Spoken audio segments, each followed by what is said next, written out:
Next on KQED Newsroom, counting down to the June primary, while President Obama wraps up a visit to Hollywood and Silicon Valley.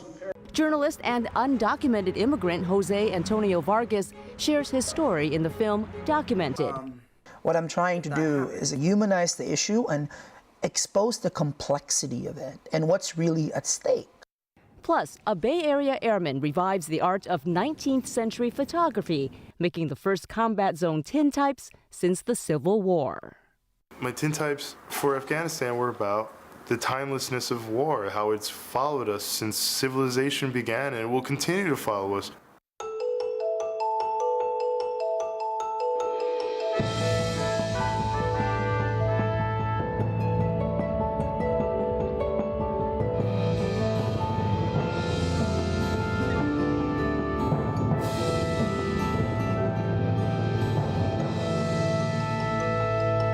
Good evening and welcome to KQED Newsroom. I'm Thuy Vu. President Obama's three-day swing through California this week tapped campaign cash in Silicon Valley and Hollywood. The goal, helping Democrats hold on to the U.S. Senate in November.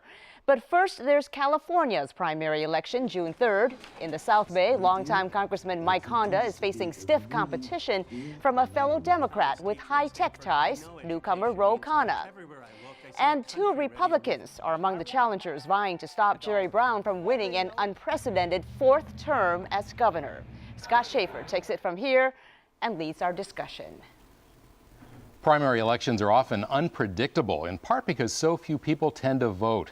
Complicating things even more in California, the state's top two primary system and early voting, with mail-in ballots already landing this week.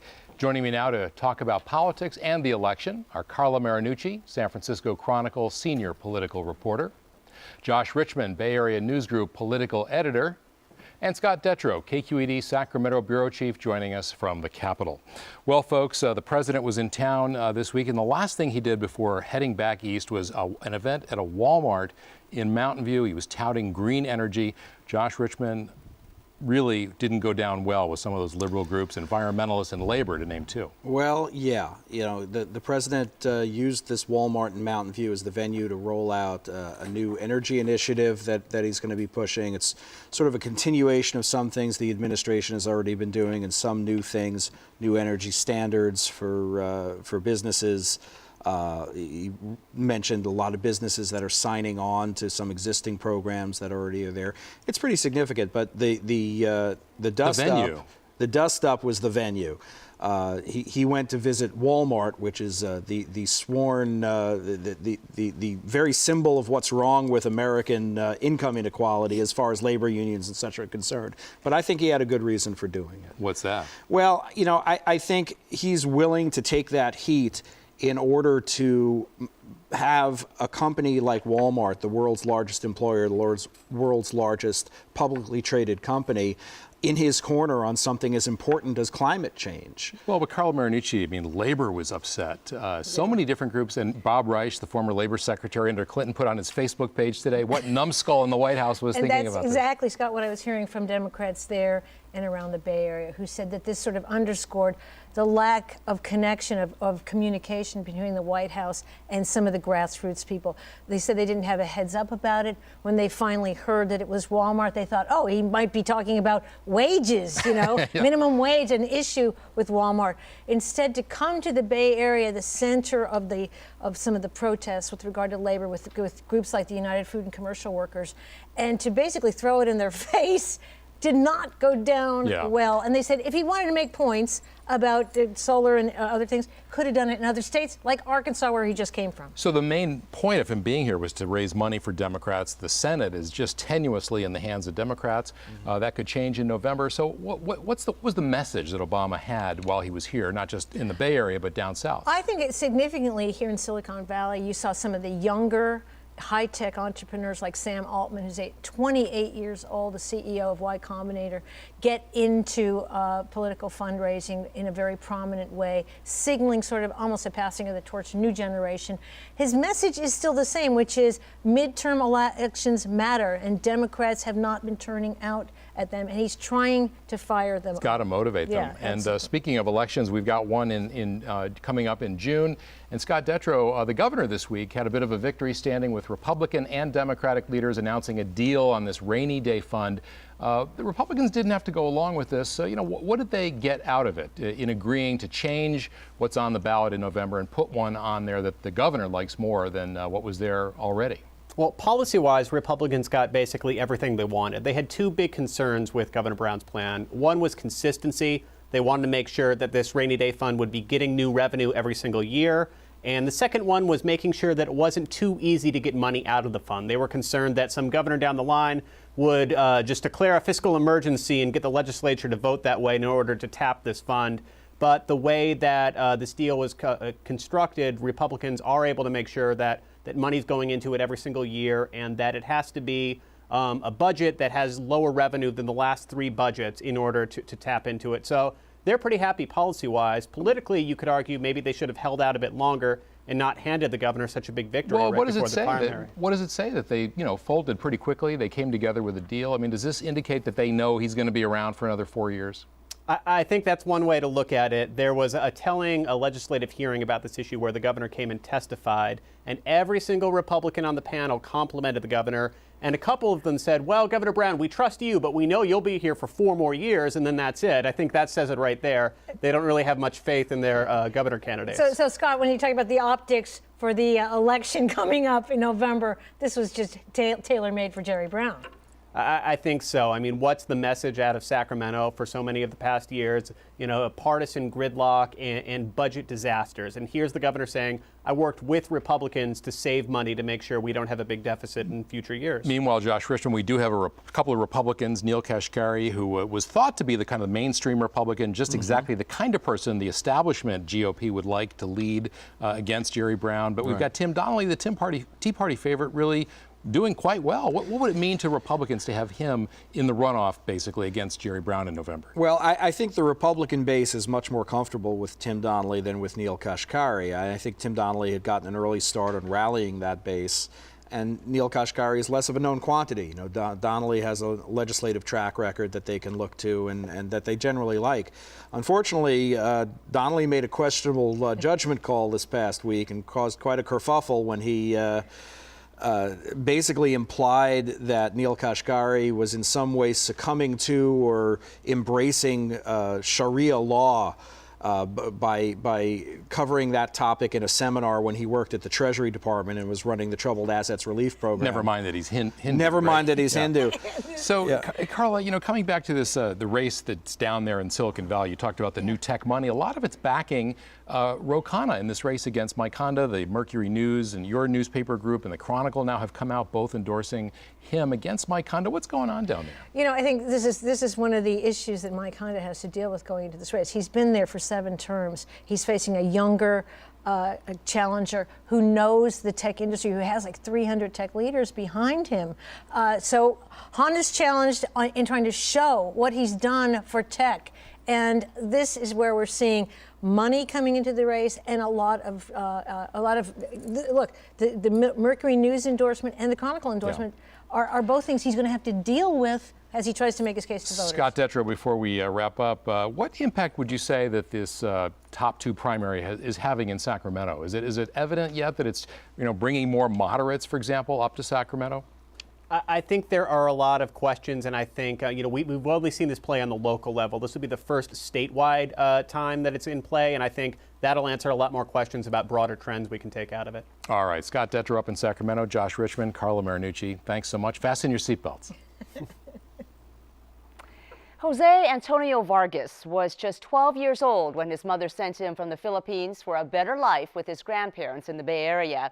After graduating from Mountain View High School and San Francisco State University, his journalism career took off, including stints at the Washington Post and the New Yorker. But he kept a secret. He was in this country illegally. In 2011, Vargas disclosed his immigration status in a New York Times Magazine essay. And now in a film that will soon be released in theaters, Vargas chronicles his immigration journey. I spoke with Jose Vargas earlier, but first, a clip from the film Documented.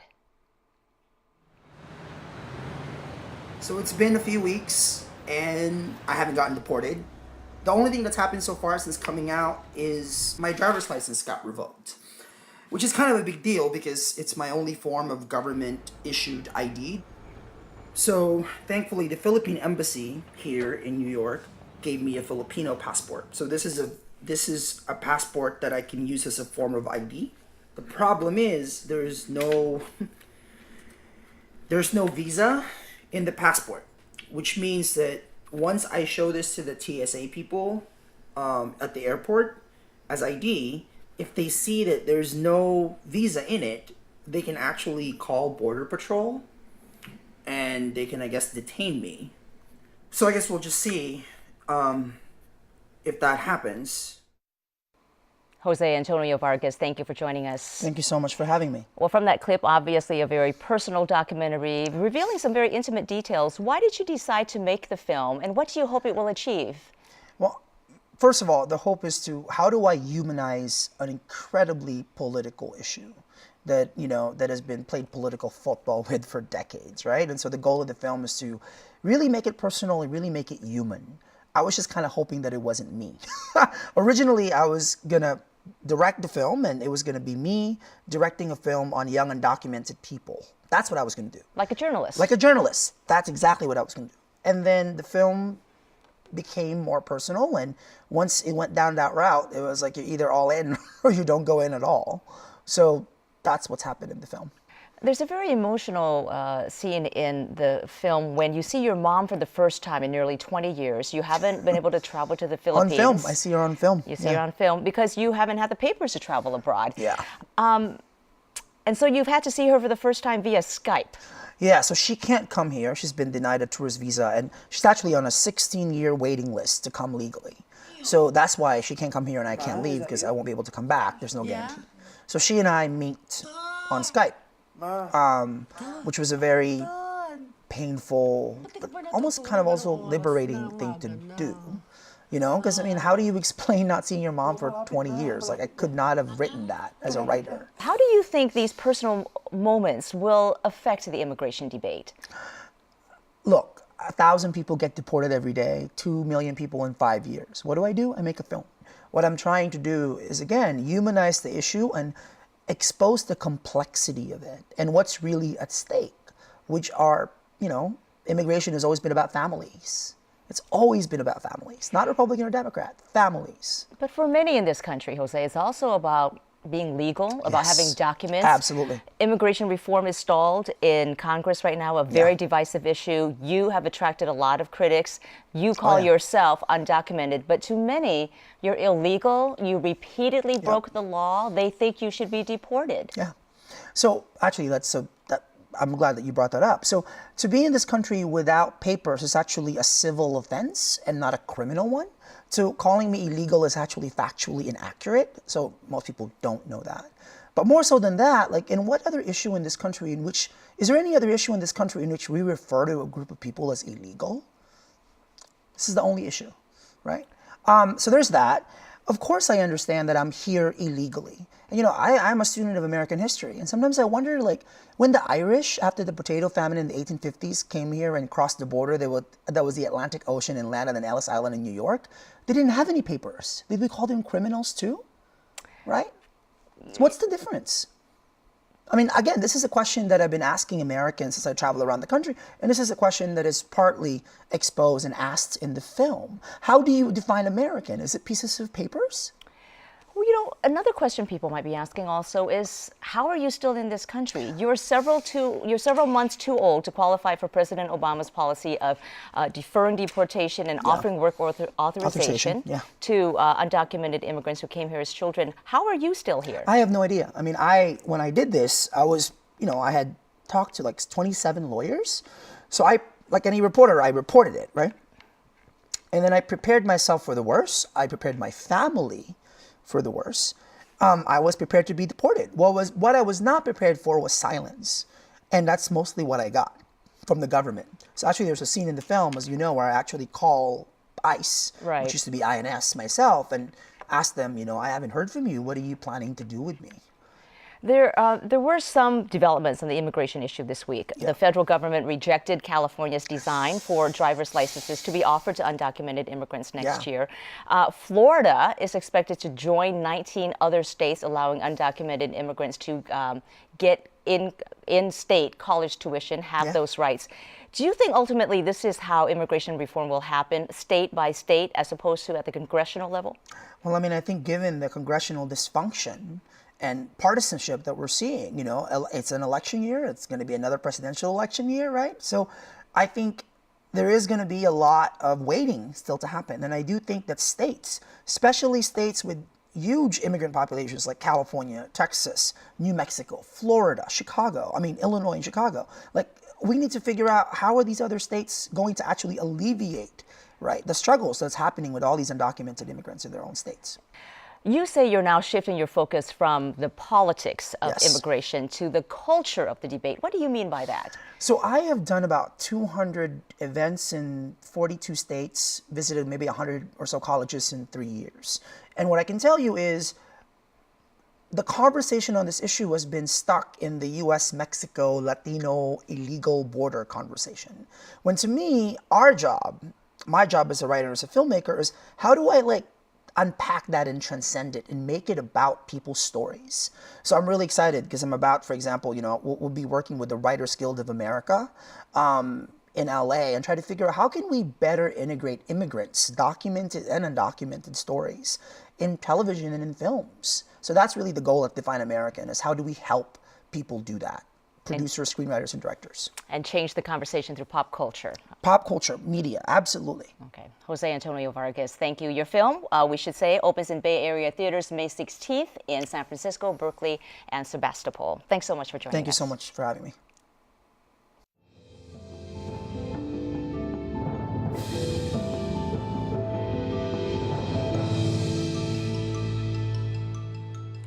California Air National Guardsman Ed Drew's job as a gunner on combat search and rescue helicopters is one of the most dangerous in the military. When he got word he was heading to Afghanistan last spring, Drew, who's also a photographer, was inspired to make something lasting while he was there in case he didn't return.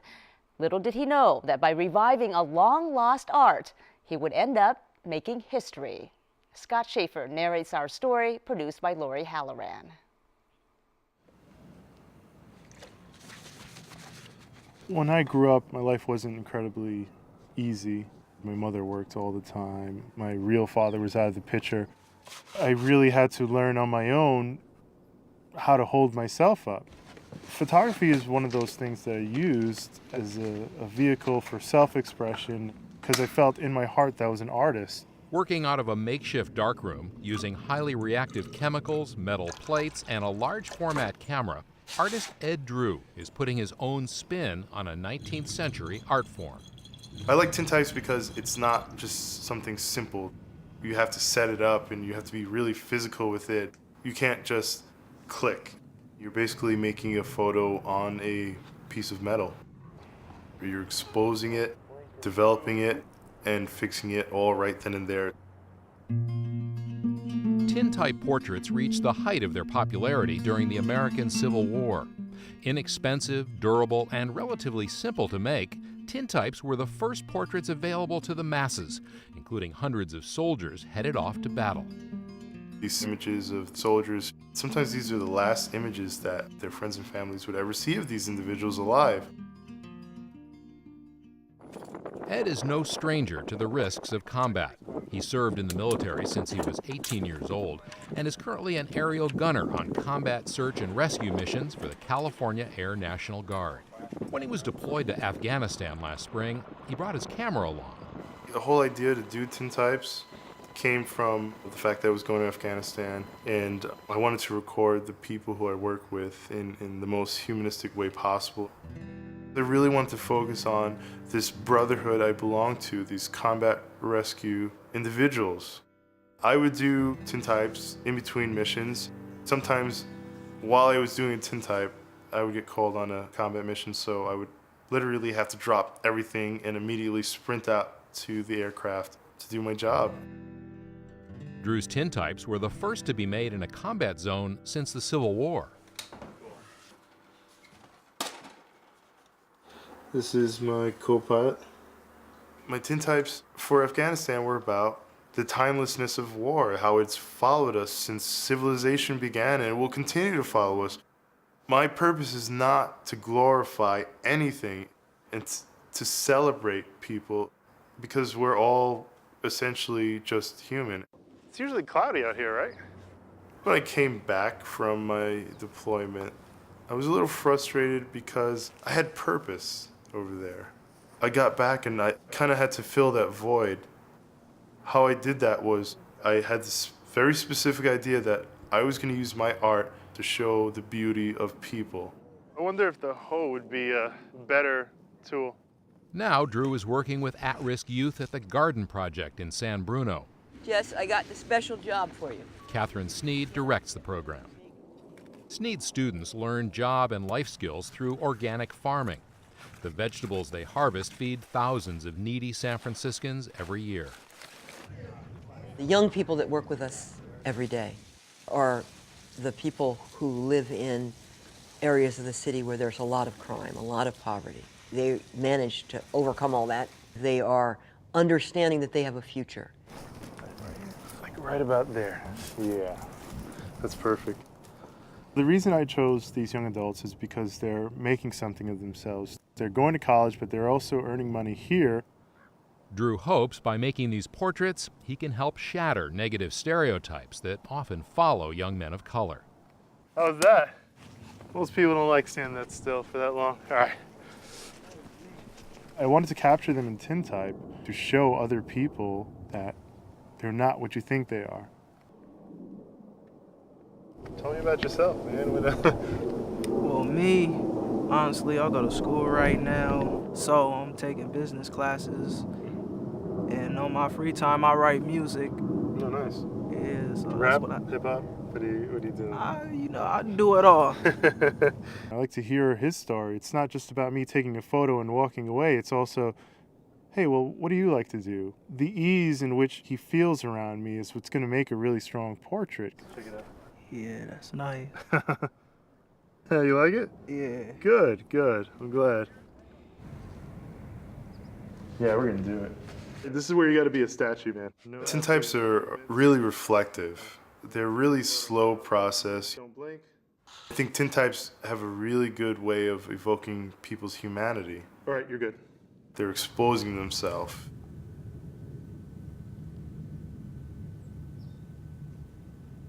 The kind of photography that Ed is doing with us is particularly meaningful because it has that historical reference.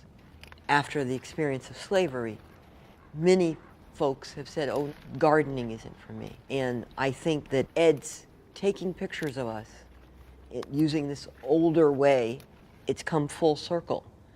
The garden is now a place that can uplift and not just hold you down. And hopefully his pictures can depict that in a way that touches people to help them to see it.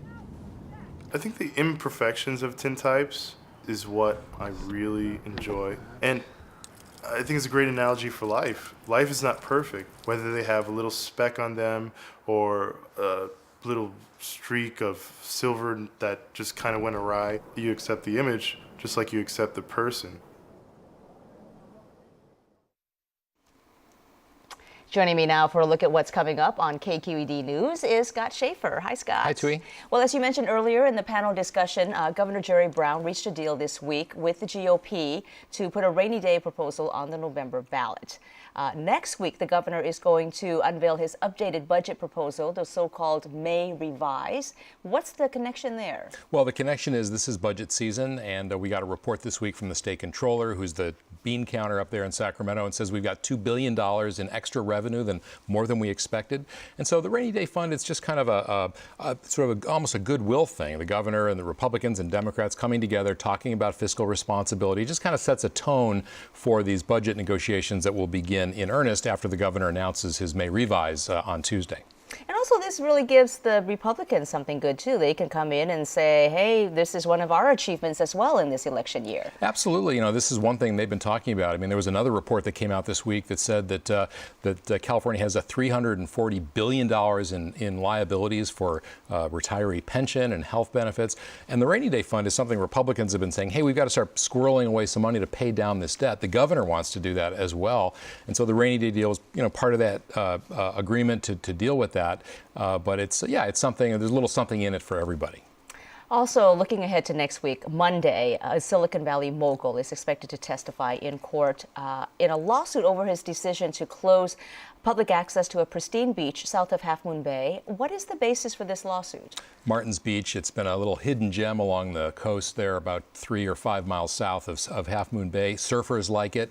There's always been a little pathway down there that people could access the beach, but when this tech mogul bought it a few years ago, Vinod Khosla, for $38 million, I think, he put up a gate and prevented people from going down. So the only way to access it is by a boat, essentially. So there's a lawsuit that Surfrider Foundation is putting forward, saying that that's a violation of the California Coastal Act. That in California, the coast is public property, no matter where it is. And so this is going to be in court, and he will be testifying. He's scheduled to testify Monday at 3 o'clock. It's kind of a David versus Goliath kind of battle. This a billionaire versus the surfers. And Vinod Khosla, of course, is the co-founder of Sun Microsystems. Exactly. And, the trial also comes, or the lawsuit comes, in the context of this discussion we're having about the haves and the have-nots and the 1% versus the 99%. And so there's this, it becomes kind of a focal point in a way like the Google buses did in San Francisco, that, this is really an important statement that this judge is going to make about, who's the coast for. Yeah, and it'll be interesting because it's the first time he will actually have to testify in court. He's avoided it for quite some time, but he's going to have to show up on Monday. Yeah. All right, Scott, thank you. You bet. And for all of KQED's news coverage, please go to kqednews.org. I'm Scott Shafer. Thanks for joining us. And I'm Thuy Vu. Have a good night.